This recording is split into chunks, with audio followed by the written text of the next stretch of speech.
Indigenous Peoples' Rights Act of 1997 or the Republic Act number 8371 of 1997. Brief historical background. One of every six Filipino is a member of an indigenous cultural community. 12 million Filipinos are members of the estimated 110 indigenous cultural communities, or 17% of the estimated 70 million Filipinos. The indigenous people are among the poorest sector of the Philippine society and also among the most powerless. The Indigenous Peoples' Rights Act was enacted on October 29, 1997 and took effect on November 22, 1997 precisely to address the marginalization and powerlessness of the indigenous cultural communities. What is the Indigenous Peoples' Rights Act or the IPRA? Number 1, recognize, protect, and promote the rights of ICCs or the IPs. Creates the NCIP, establishes implementing mechanisms, appropriate funds, and other purposes. Rights of ICCs or the IPs. Number 1 is the rights to ancestral domains and lands. Number 2, rights to self-governance and empowerment, social justice and human rights, and cultural integrity.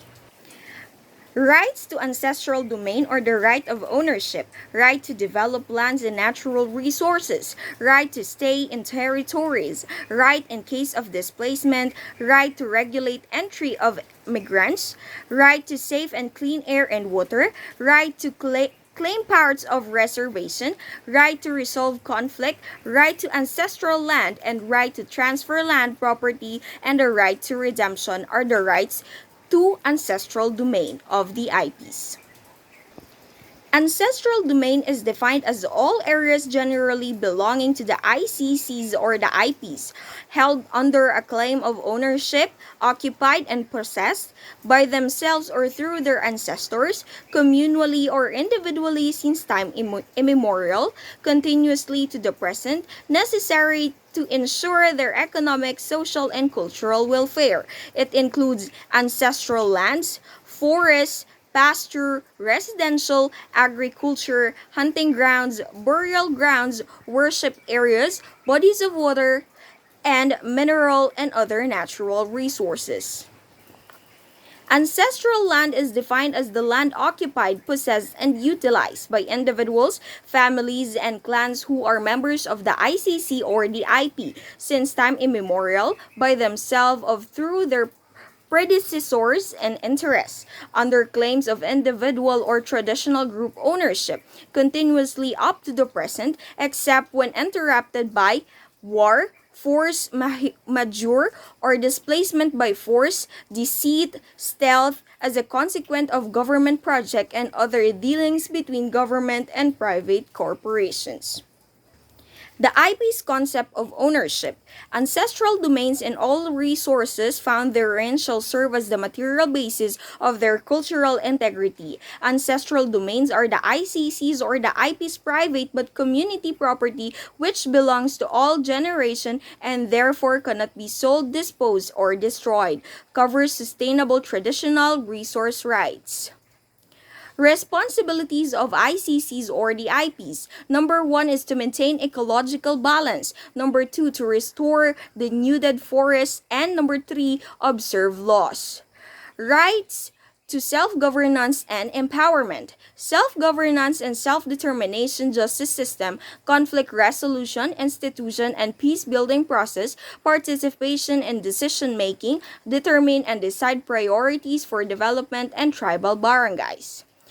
Social justice and human rights, equal protection and non-discrimination of the ICCs or the IPs, rights during armed conflict, right to equal opportunity and treatment, discrimination against ICCs, the IPs on the terms and condition of employment and denial of benefits, basic services, equal rights for women, children, and youth.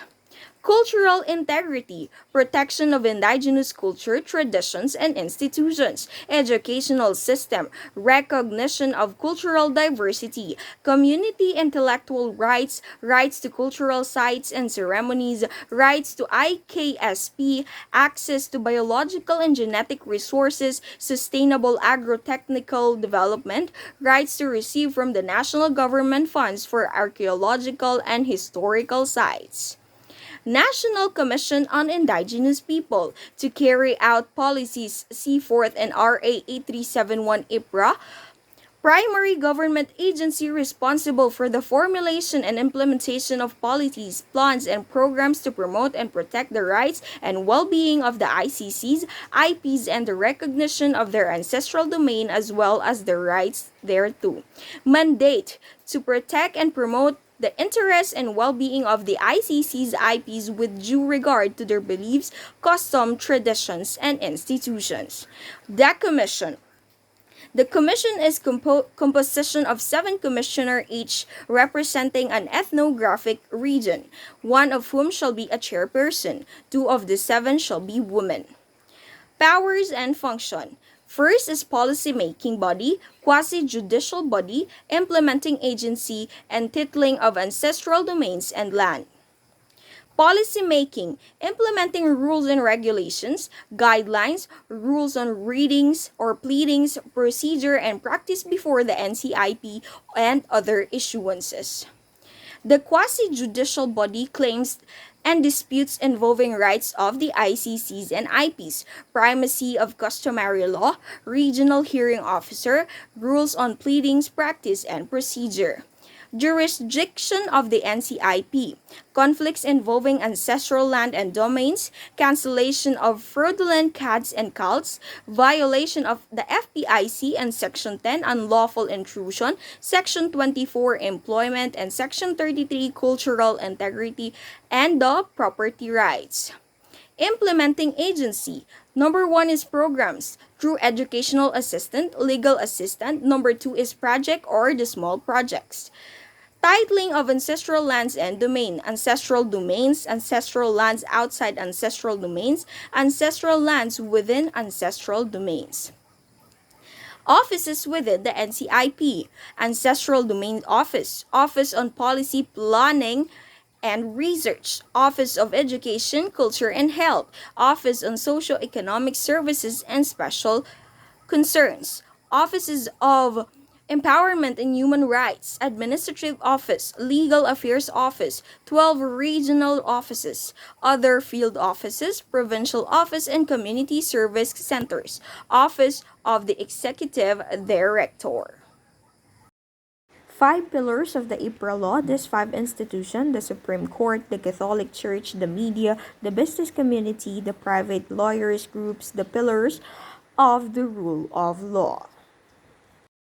Republic Law 8371, known as the Indigenous Peoples' Right or the IPRA, was enacted in 1997. It has been praised for its support for the cultural integrity of Indigenous peoples' right to their lands and the right to self-directed development of these lands. In sum, IPRA is one of the world's most advanced laws when it comes to the rights of the indigenous people. It clearly states that lands and forests that they have traditionally used for their existence, as well as the resources under them, belong to this community. IPRA provides the process where IPs and their communities can provide evidence and proof of ownership over their ancestral domains and lands. As part of the process, the lands will be measured based on the indigenous communities' self-delineation, where claims should be supported with corresponding evidence.